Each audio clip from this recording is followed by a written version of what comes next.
Okay, we were with Dr. Biswas Diener, author of The Upside of Your Dark Side. It's kind of a curious title. Can you give us some input on what that's about? Yeah, thanks. A nice opening question. The upside of your dark side, as is a little bit obvious, it's a somewhat provocative title. It's a little bit challenging. A lot of people are quick to interpret that as an anti-happiness title, that somehow my co-author Todd Cashton and myself are suggesting that there's a benefit to the darker side of your human nature, that anger and guilt and even boredom and sadness can be functional, that sometimes you should be mindless instead of mindful, that occasionally flattering people instead of just being compassionate is useful and helpful. And we do make all of those cases, but we don't say that those things are somehow better than being happy or that people shouldn't be positive. And in fact, this is a pro-happiness book. This is about being whole. The idea is that people push so hard for happiness that they get divorced from the darker sides of their human nature, and they become essentially a half a person if they only feel comfortable with positivity. And we recommend, hang out in positivity, that's good, but be flexible enough to be able to occasionally shift into anger or sadness, because those things are natural emotional states for us. Mindlessness is natural for us occasionally. And so we recommend kind of the widest repertoire of natural psychological architecture, and this is what makes people whole and successful, and we believe most fulfilled. That's interesting. It brings to mind Carl Jung's idea of the shadow side. Is your work consistent with what Jung was saying there? It's a good question, and many people have brought that up to me. But I'll be honest, I was trained initially as a clinical psychologist, so I studied Carl Jung like everyone in clinical psychology in passing. But I was never particularly ensconced in his work, not because I have anything against him, but I never delved into it all that deeply until I was already about halfway through writing this book. And then I started stumbling on these quotes where he used the word wholeness, where he started talking about this. And of course, I think I have enough humility to think, oh, well, I know that I didn't originally invent this idea. Others before me have talked about it. But what I think I've done is brought some new modern research and some new synthesis to it. But I would absolutely credit Jung and others with being influences and having arrived at this territory first. Sure. Well, I'm finding what you're saying encouraging. It seems the word realistic occurs to me. That I think sometimes in our efforts to seek happiness, that we're kind of get into a Pollyanna state and we're denying some realities of life. It seems like you're covering that.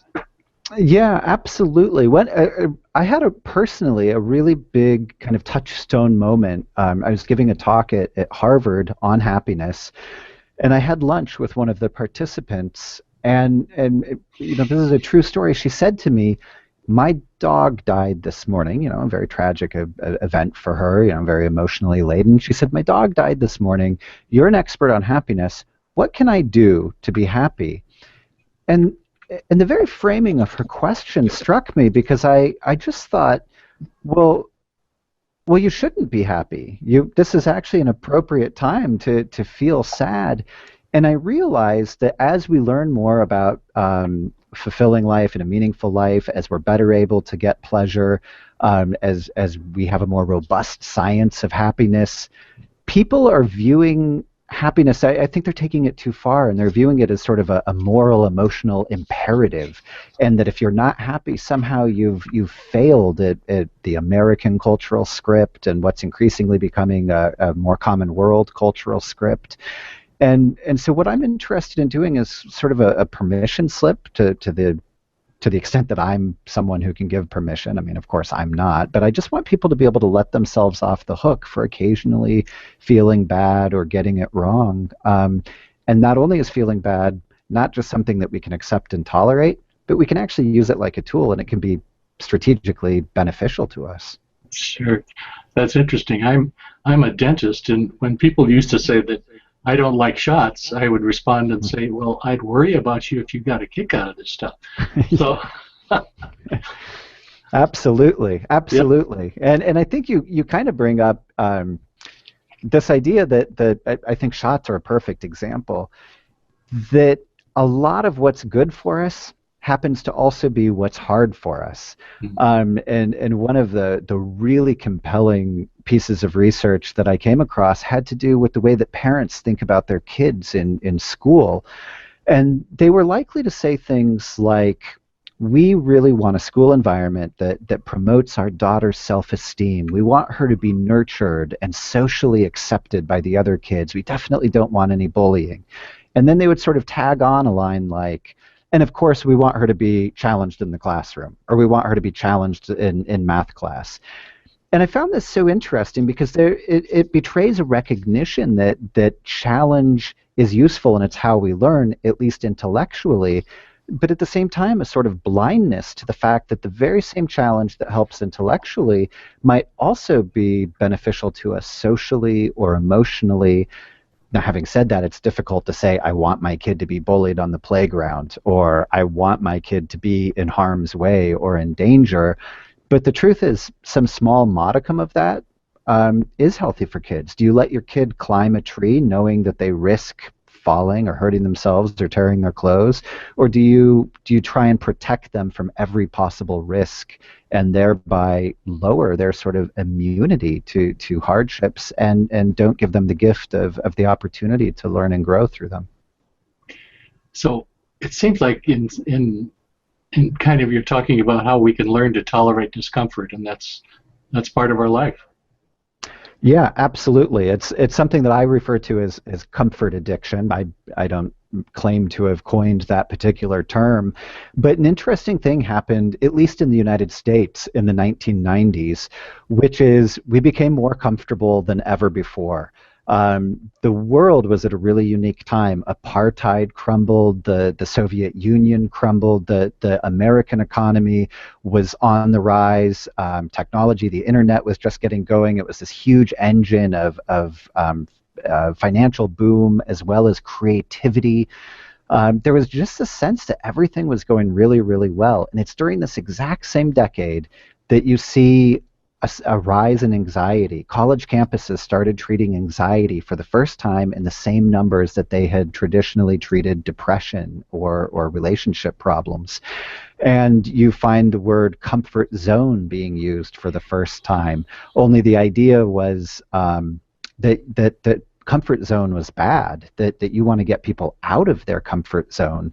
And this is what we're finding, that in the modern era, because of technology, because of better standards of living, people are more able to get comfortable than at any time in history. So a quick example of this, you no longer ever in your life have to be bored again. If you're waiting for the bus or waiting in line at the bank, all you have to do is whip out your smartphone and you have instant entertainment. You'll never have to suffer through another boring moment. Just check your email, jump on Facebook, and those are all legitimate things. I'm not somehow anti-email, but one of the consequences is that we get out of practice with these uncomfortable states. And sometimes that means physical discomfort, as in the case of getting a shot, or as in the case of you just flip on the air conditioning and suddenly you don't have to worry about being hot anymore. And often it's psychological discomfort. So I do think there's this growing push towards comfort addiction that is not ultimately psychologically healthy for us. I noticed that you're making this point that this addiction to comfort is actually weakening us psychologically.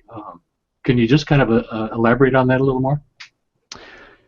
Sure. So I think one of the things that happens when we're uncomfortable is that we have to learn to tolerate that experience. And people who are familiar with, for example, mindfulness practices will be well aware of the idea that you can tolerate discomfort. But what's happened instead is we have constricted the range of sort of acceptable or tolerable emotional experience. And what happens then is when people feel stressed out, imagine, for example, coming home from work, it's so easy to, instead of dealing with that stress, to avoid it. And in fact, in the 1990s, the words experiential avoidance entered the psychological literature for the first time as well, that people were avoiding their own emotional states. That is, that they felt too overwhelmed by anxiety, so they could have a beer, a glass of wine, flip on the TV, do anything you can to just not feel that anxiety. And that's become a very sort of modern coping mechanism. But the truth is, you can't avoid what's inside you. You can't avoid your feelings. You can suppress your feelings. You can try and tamp them down. But there's an increasingly robust psychological literature showing that that is not particularly helpful because suppression is a blunt instrument.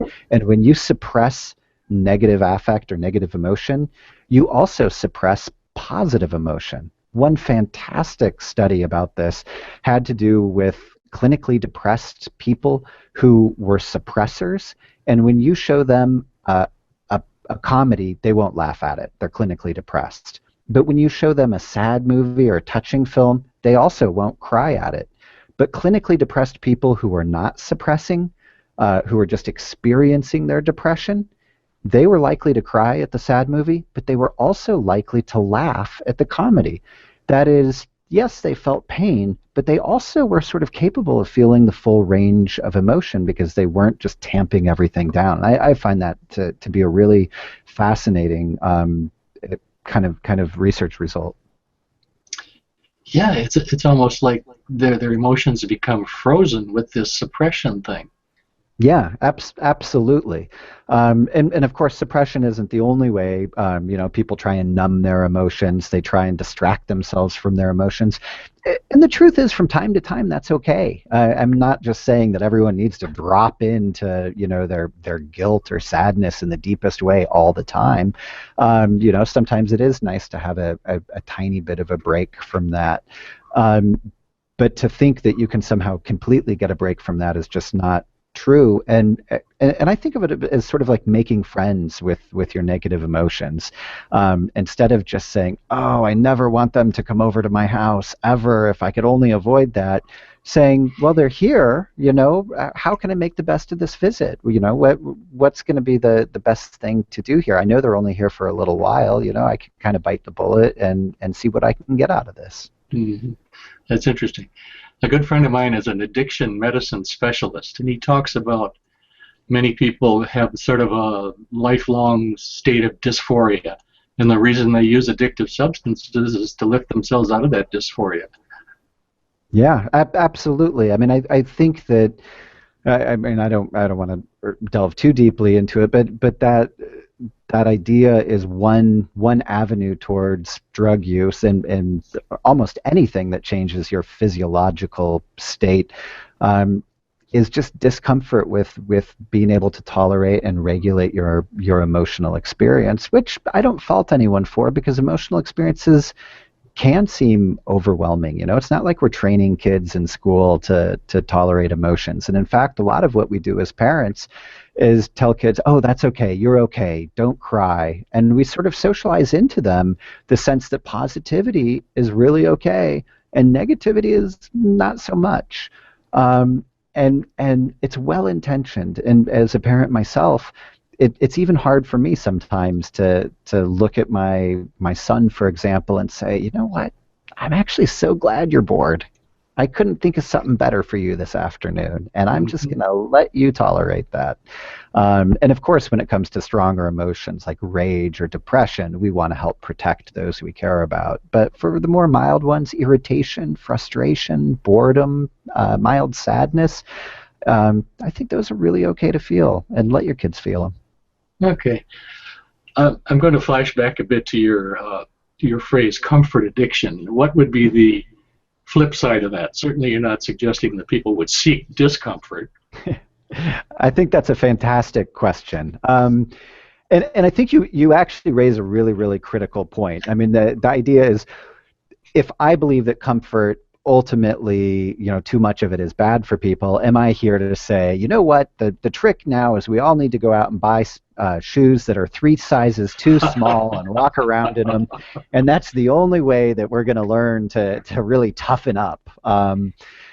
No, of course not. In the same way that people sometimes go through a really difficult event, they get cancer, some chronic illness, or they go through some trauma or a car accident, and they learn to grow from those events, but you still would never wish those events on them. They grow in retrospect, but you would never say, gosh, I really hope you get in a car accident so you have that growth opportunity.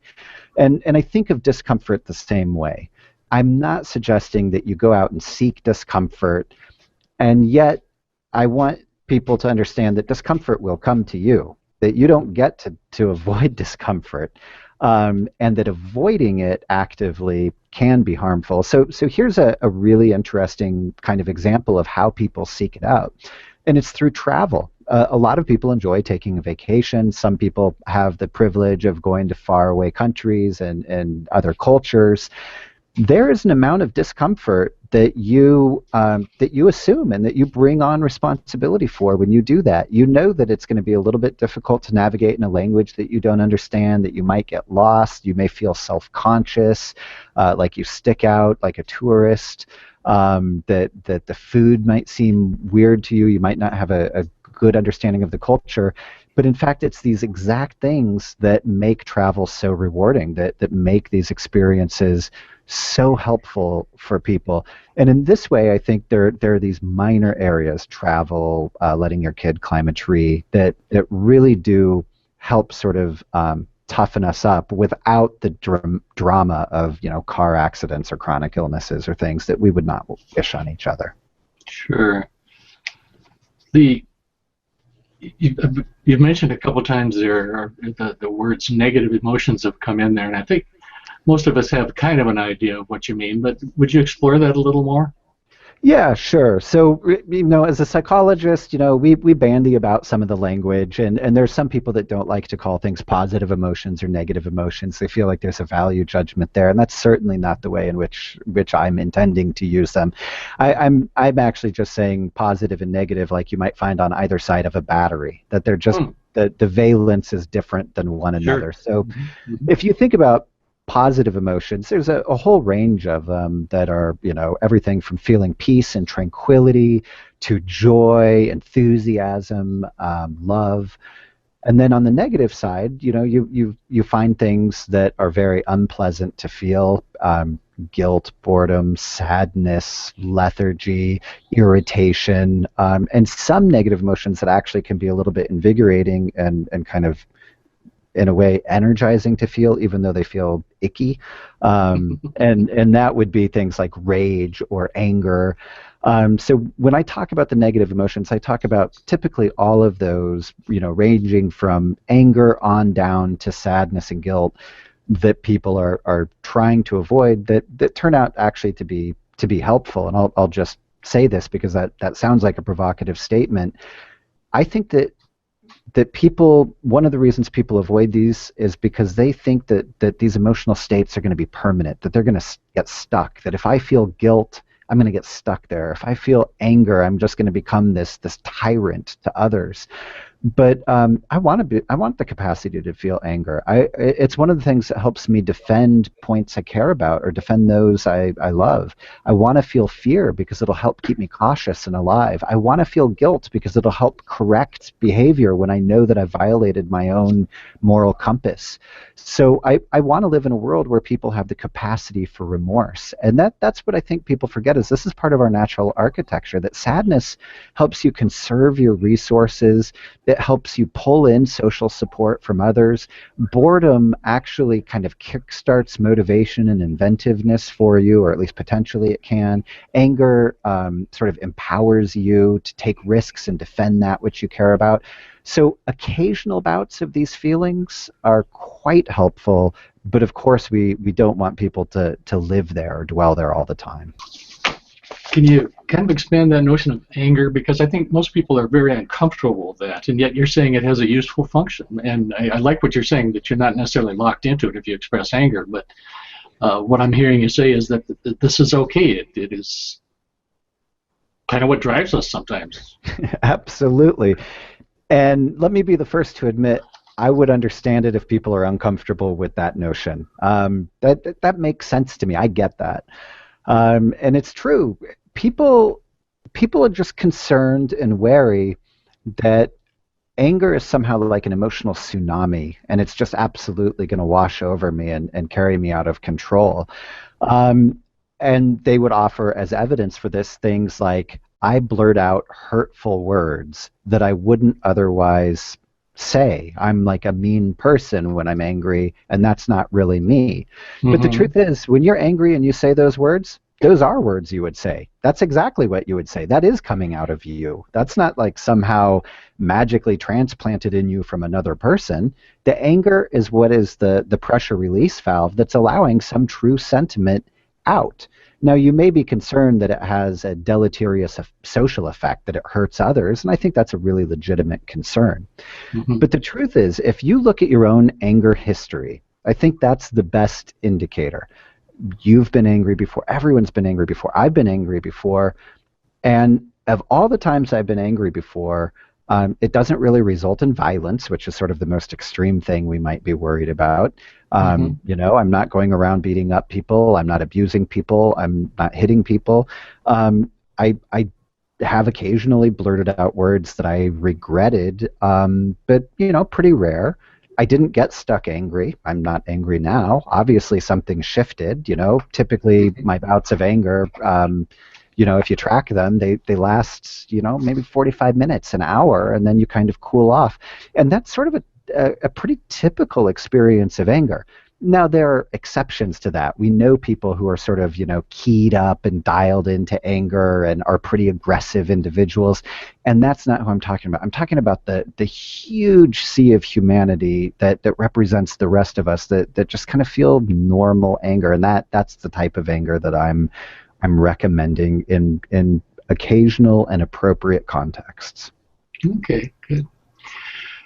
Now, of course, we know the theme of this whole program, this summit, Mental Health and Happiness Summit, is the pursuit of mental health and happiness.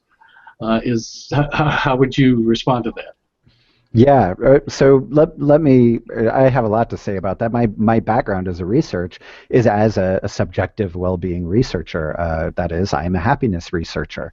Mm-hmm. So even though I'm here, sort of, waving the battle standard of dark side of your personality, I love happiness. I think that happiness is fantastic. One of the things that we find is that people who feel frequent positive affect, people who feel just frequent good emotions, they experience all sorts of benefits. Largely, they experience a lot of health benefits. It's associated with longevity, better health behaviors, better self-care, fewer emergency room visits, a better immune system, better cardiovascular recovery and functioning. I don't know that happiness is going to cure cancer. I don't think we have the research evidence for that. But certainly we do have research evidence about boosted immune functioning. We know that happy people are more sociable. They're likely to seek out new experiences. They're likely to connect and collaborate with others. We know that they do better at work. They get better customer evaluations, supervisor evaluations. They get more pay raises. They get more promotions. They make significantly more money. I mean, just across the board, whether you care about relationships or volunteerism, happy people fare well. So I think that happiness is wonderful. Now, I will say this. Emerging research evidence seems to suggest that happiness is not a good goal, but it's a great byproduct. So let me just clarify that a little tiny bit, because I know that will raise a few people's hackles or raise a couple of eyebrows. Increasingly, there's research evidence pointing to people who are trying to make themselves happy, who are saying, happiness is where it's at, that's what I need. They often experience less pleasure because it's hard to have enough happiness, just like it's hard to have enough money. They report feeling a little bit they report feeling a little bit lonelier, actually.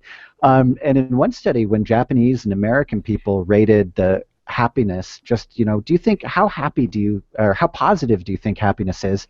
And how negative do you think happiness is? Now, that when Americans hear that research question was asked, they just totally scratch their heads. Like, what do you mean happiness could be negative? But the Japanese people actually rated happiness as both pretty positive and pretty negative. And when asked to clarify that, they said, well, happy people, they're kind of avoiding reality in a way. They don't have this realistic view. It can be socially disruptive to be happy. And in fact, there's a wider body of evidence that shows that when you're happy, there's sort of a contrast effect, and that other events don't seem as good to you or as pleasurable. When you experience really high happiness, you're also more likely to experience really low lows. We call that the rebound effect. We know that people who are happy are less critical thinkers. They're very trusting, which might be a good thing. I'm not, but they're also more likely to take cognitive or thinking shortcuts. They're more likely to stereotype individuals. So people who are happy and in a good mood, for example, in one study that was a first-person shooter game, were more likely to shoot people who look like stereotypical Muslims following 9/11 than people who are a bit more critical. The way I always say this is you don't want happy people, you don't want optimists in running air traffic control. You want pessimists doing that, right? Because the happy people are likely to say, like, oh, close enough, good enough. And that's helpful. So I just mentioned all the benefits of happiness. Those benefits are real, but it's sort of like for people who just enjoy happiness as a byproduct of meaningful work, of fun recreation, of connected relationships, but who aren't necessarily saying, and I must have happiness. Happiness is the most worthwhile goal. I think the most worthwhile goal may be helping others, maybe connecting with others. We are social creatures, and the byproduct of that will be happiness, and it will confer all the benefits that happiness can bring. Wonderful. I'm going to shift gears a little bit here. I've been impressed with the frequent references you make to the research. It's clear that you're well-grounded in research. You're just not offering opinions. You're offering ideas that have substance. And I was reading in Amazon's reviews of one of your books, and they said that you're billed as the Indiana Jones of positive psychology, and they mentioned that you had your research took you to a lot of different places and situations. Can you tell us a little bit about that? Sure. Yes. Well, let me just first be very clear that I did not give myself that name, like most nicknames. It came from someone else. So. Sure. But people do call me the Indiana Jones, but it's because I do a lot of cross-cultural research, and it's been something I've been fascinated with since I was a little kid. My very first trip I ever took at age 9 was in a dugout canoe going up the Amazon River and visiting a pretty remote tribe of people. This was in 1981. So, this is before there was a lot of tourist infrastructure in southern Colombia. So I just, as a boy from the American Midwest, this just opened my eyes. I just could not believe that there were people who were, dressed like this, who were, hunting for food in the rainforest while I was, attending school and playing on the playground. And that same fascination with culture followed me into my career. So one of the very first research studies I did, I said, I would love to study happiness, but the place I want to go most is Calcutta, India. I'm really interested in just talking to the people living on the streets, pavement dwellers, slum dwellers, sex workers, people who are living in really dire poverty. I want to find out from them how they're doing. I can assume that they might be doing pretty awfully. I know that other people really romanticize the poor and think they're doing really wonderfully, but I wasn't really willing to either vilify or romanticize them. I wanted to just go and find out. I'm an empiricist, a scientist by nature, and I can talk a little bit about more what I found there. But from there, that just whet my appetite. And in quick succession, I was working with the Maasai in Kenya. I was in the northern tip of Greenland working with Inuit seal hunters. I lived and worked with the Amish for a little while. So I really did try and seek out groups that to me were culturally fascinating. I wanted to get out of the research laboratory and work with people who had not been studied in terms of happiness before, just to see what might be on offer. Wow. I was just thinking, you'd mentioned your family. How many children do you have? I have two. I have a 20-year-old daughter and a 16-year-old son. Okay, they're pretty grown. I was just thinking of Jean Piaget and how he did so much work studying his children's development. So does that play a role in your family life? Well, interestingly, I'm the child of two psychologists, and both of my older sisters are also psychologists. So there's 5 of us from my family of origin, and that certainly played, I think, a very formative role in my development. While I don't know what the other families talked about, if they were librarians or bus drivers or what, but I know that what we talked about at dinner were pain tolerance studies and crowd behavior. And my father would take us to his research laboratory, and sometimes he would give us little electric shocks and all sorts of things. And it just seemed like the world of psychology was just kind of this fascinating world, and that definitely pushed me towards the field. But try as I might, I was not as successful as my parents, because neither of my children seem like they're headed that direction. That's okay. Okay, that's interesting. Now, a couple times I've seen you mention issues. Well, I don't know if I'd want to call them issues, but you have some thoughts on the whole buzz on mindfulness. Can you address that for a bit? Yeah.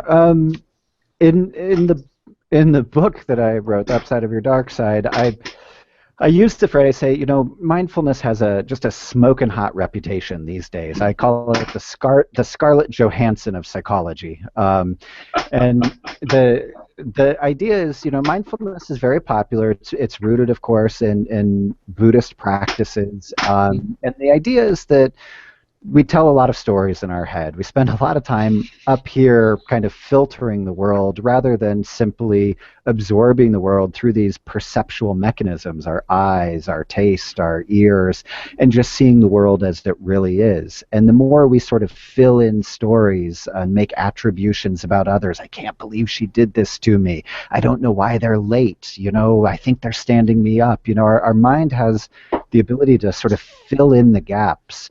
And sometimes that's fine for us, but often it leads to some negative feelings. And I think mindfulness practices have endured for so long in human existence because they're effective in helping people feel a sense of peace. I'm not here advocating or arguing against Buddhism or anything else of that nature, but in modern times, that is in the last 2 or 3 decades, psychologists, in particular clinical psychologists, have found that mindfulness practices are a wonderful way for clients to come to terms with their own emotions, to sort of hold out their emotions and just observe their emotions without judgment, to realize that their emotions are not going to kill them, that they're not lethal experiences. So in many ways, I like mindfulness. I recognize its value. The research is very clear that it's associated with some biological advantages in terms of neuroplasticity and some of what it does to the anterior cingulate and the brain development around positive emotion. In the more experiential sense, it's not just, can I feel my anterior cingulate changing? In the real world sense, it just, people feel a little bit more calm, a little bit more anchored, a little bit more centered. So I think that's good. But like many things, I think a few individuals take it too far. And I think that there are great times to be mindless as well from time to time. And everyone has this experience.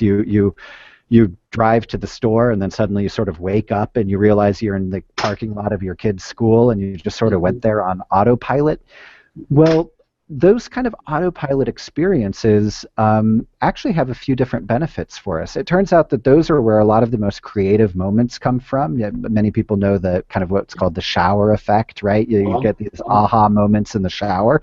It's because you're just kind of letting your mind daydream and you're making loose associations, and you're not trying to focus on every soap bubble or every drop of water in a real mindful way. Similarly, we're pretty good at subconsciously making mathematical decisions. If you're trying to figure out which features of a particular car are the best value for your money, we call this the sleep on it effect. If you don't try and just do the heavy lifting of figuring it out mathematically, but you just kind of say, I'm just going to sleep on it and just kind of see what intuitively bubbles up tomorrow, people actually make significantly better decisions when they do some of that sort of unconscious or subconscious processing. So I do think there's a few advantages to being mindless, but like most things, I think that's sort of the minority of time, and I think a mindful existence is very beneficial. Okay. Let's step into the realm of our social connections. So kindness is endorsed as a virtue by just about every society. How do you speak to that? I'm not going to be the first to say, I'm down with kindness. I think more meanness is what's at stake. So yes, of course, kindness is wonderful, and people should be kind, and I would endorse it as much as anyone else. But ultimately, what I think people need is a certain amount of flexibility. I mentioned before about being whole means being able to tap the wide range of your kind of social repertoire, your emotional repertoire, and your thinking repertoire. So in terms of your social repertoire, there are good times to be a bit manipulative. There are good times to be slightly rude. And I'll give you, again, from research, an example of this. People have the hardest time with this particular thing, I think, more than any other thing. Anger, you mentioned before, people are uncomfortable with. But they are really, really uncomfortable with the idea that you might manipulate another person. And yet, you do it all the time. You may have done it through flattery or white lies. You may have waited to start the dishwasher right as your spouse walks in so that you're sure to get credit for helping out with the domestic duties. But one research study that I absolutely find adorable, a sociologist traveled all over the United States on public buses, long-haul buses, and observed the behaviors of people. And in any kind of public transportation, the airplane or what have you, you get people in very tight quarters. That is, people have to sit well inside the boundary of their comfort zone, well inside the boundary of where you would feel safe. You would sit so much closer to a stranger than you would in almost any other circumstance. And what that means is your interactions with that stranger are fairly psychologically taxing. You have to constantly be vigilant for what type of person is this? I've got to be reading them. Are they safe to me? Do they represent a threat to me? Should I modify my language so that I don't offend them? Should we follow a formal script of small talk? And that's much harder to do than when you're just relaxed and with your friends and you can be yourself and say anything.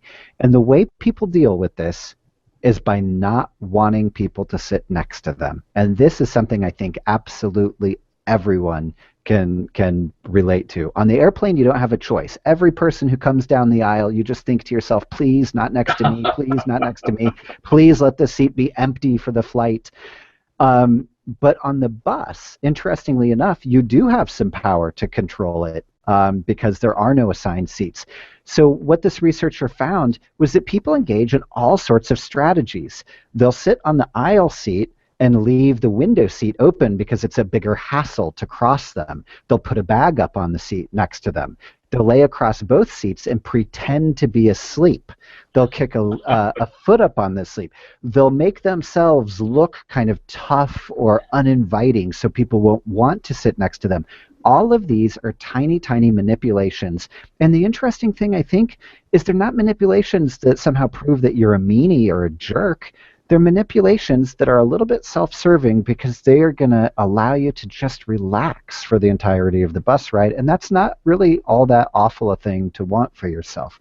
And we do this type of stuff all the time, not just, of course, on the bus. So I think just realizing that it's okay to be a bit psychologically flexible. It's a bit okay to be, a bit flattering sometimes, but mostly you want to be nice, and that's probably the best strategy most of the time, but occasionally not. So that's what I would say about that aspect. Narcissism often has a negative flavor to it. I would imagine you'd apply pretty much the same measure to narcissism as you've just done with kindness. Would you like to cover that? Yeah, sure. And it's on the surface hard to say, gosh, you know what? You want to be happy, you should be slightly more narcissistic, because I don't think there's a society in the world or an individual in the world that somehow thinks that narcissism is a desirable trait or a positive trait. And yet, when you look at narcissism in the psychological terms, narcissists are people who think they're special. They think, I guess in the worst case scenario, they think they're entitled. But one of the things they do is they break rules. They, in a good way, that is, they operate creatively. They take risks. They're likely to think that their want, their drive, is sufficient rationale to do something. So, while you may want to host a TV show or a big internet blog, a narcissist is more likely to just go out and do it because they feel special enough to do it. Now, that might not make them pleasant, or it might not justify them, but check out this particular study. A researcher had a bunch of actors who were working with them, and in each case the actor needed help. In one case the person out in public would drop a whole bunch of papers, and this is one of those typical bystander effect types of studies where you want to just see if someone walking by will stop and lend a hand and help them collect these papers. You can find people on crutches trying to get in through a door, someone with their arm in a sling trying to reach something. I mean, all sorts of wonderful things like this.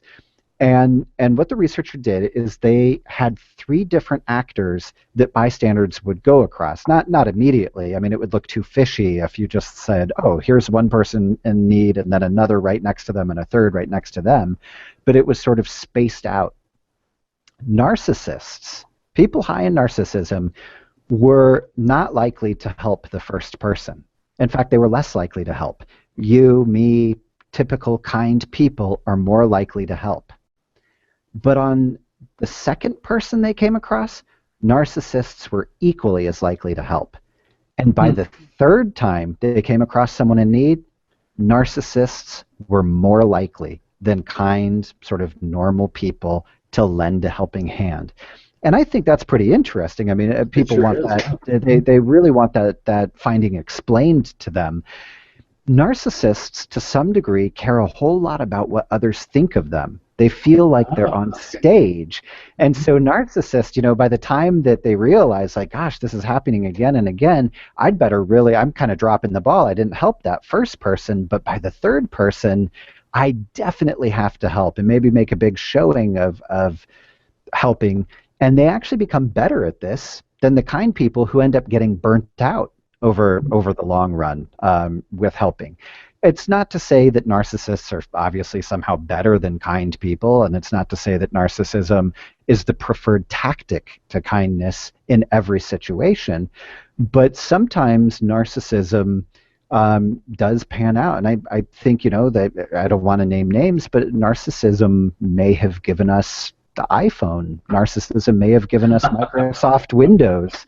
Microsoft may have given us some excellent films. I mean, the sense that I'm special and my creative vision is worth me pursuing because of that specialness, that's a little dollop of narcissism. So again, I want to be cautious about what I say. I'm not telling anyone to think that they're better than anyone or the best person in the world.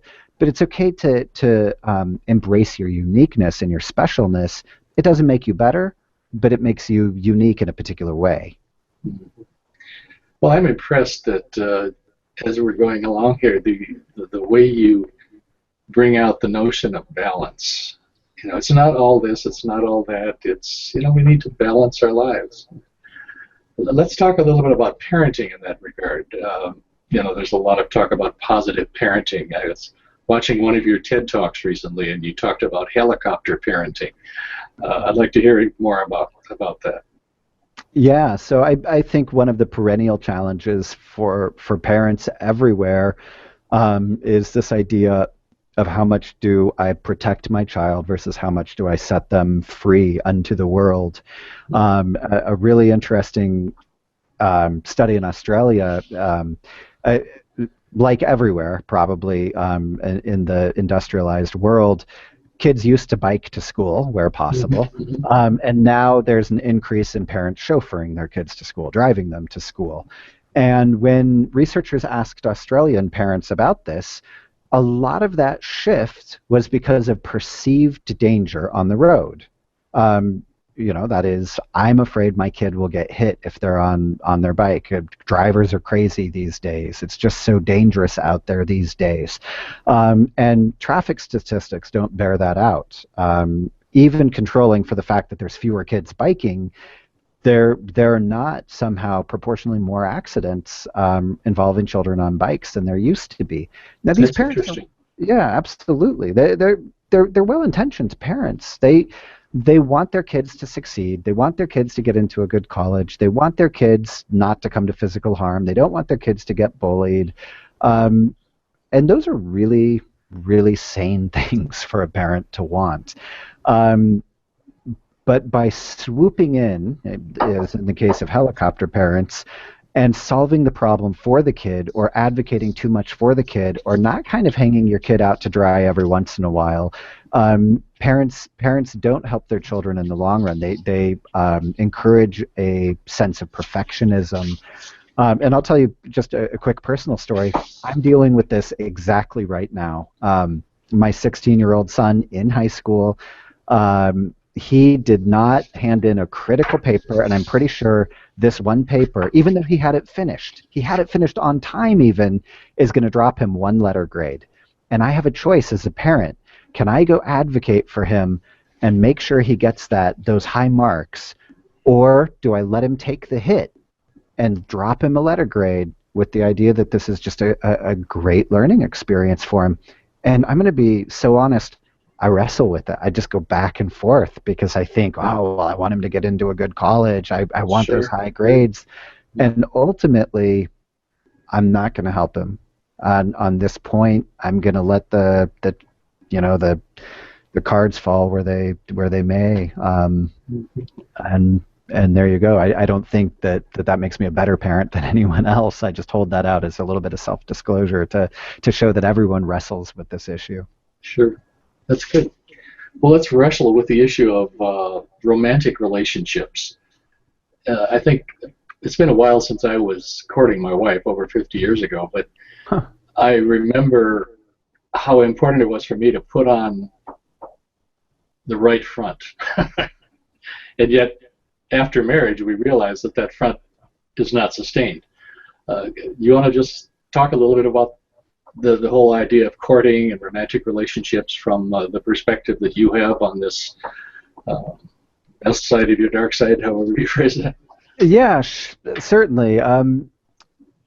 Most people, I think, would agree that we want a sense of authenticity, especially people who live in the Western individualistic world, the sense that we're a unique individual, and that individual expression is the sort of modern liberal idea of the good life and the real honest person. In fact, we associate authenticity with honesty.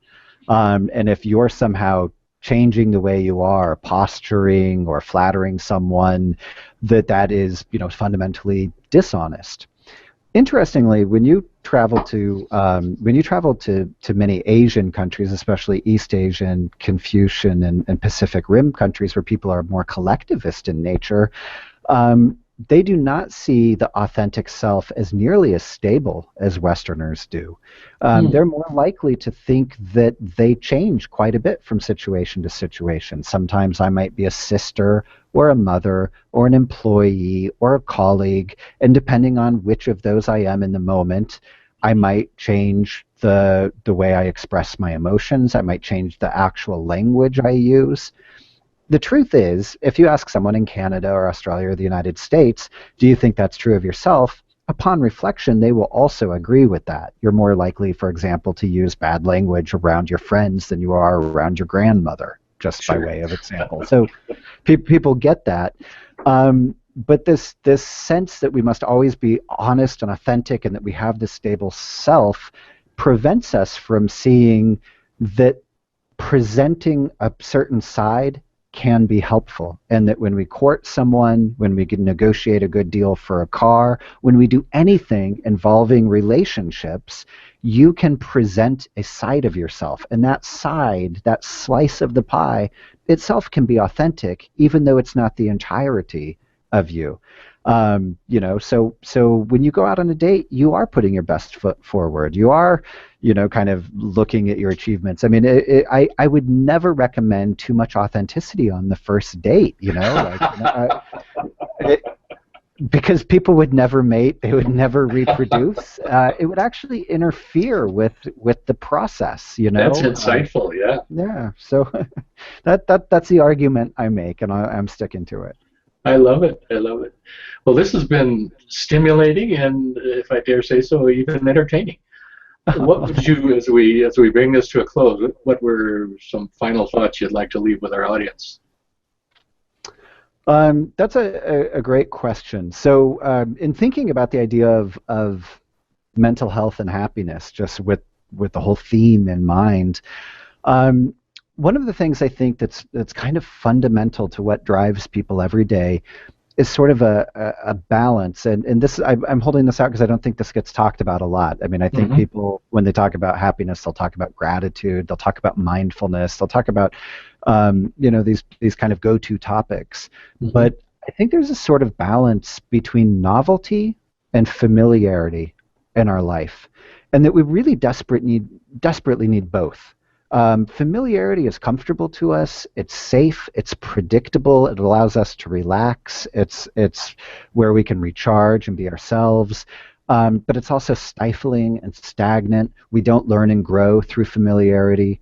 We learn and grow through novelty. But we can't be a novelty all the time either, because there's no ability to take stock or synthesize or reflect if everything's novel. The way I think about it is, imagine sitting in your living room, and in one condition, your living room never gets to change for the rest of your life. Not a new flower pot, not a new painting on the wall, not a new photograph posted, no new couches, nothing. You will always have exactly this forever. And in the other scenario, every single day it will be completely different. One day it will be modernist furniture, the other day it'll be bean bags, the other day it'll be Victorian furniture, the next day something entirely different. I don't think either of those scenarios sounds particularly good to people. I think people want some modicum of each. And so, yes, go do your mindfulness, go do your gratitude, go do all the things all the other experts recommend. I don't argue against them. But if I could hold out something novel to you, it would be to think about the amount of novelty versus familiarity that you're experiencing, and that you can shift agilely, flexibly back and forth between those in an effort to become happier and more whole.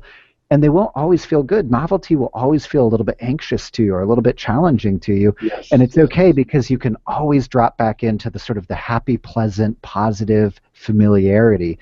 But that's exactly what I mean by the upside of your dark side, is the shifting between the two. So that's what I would like to leave people with. Wonderful. I really appreciate this time we've had together. Yeah, thank you so much. My absolute honor to be here. Yes, wonderful. So I will send you the URL so you can watch it. Be sure that everything is in there that you want. And otherwise, we'll be showing it at some time on Friday. So Great. I look forward to it. Thank you for your time. You have a good evening. You too. Thanks.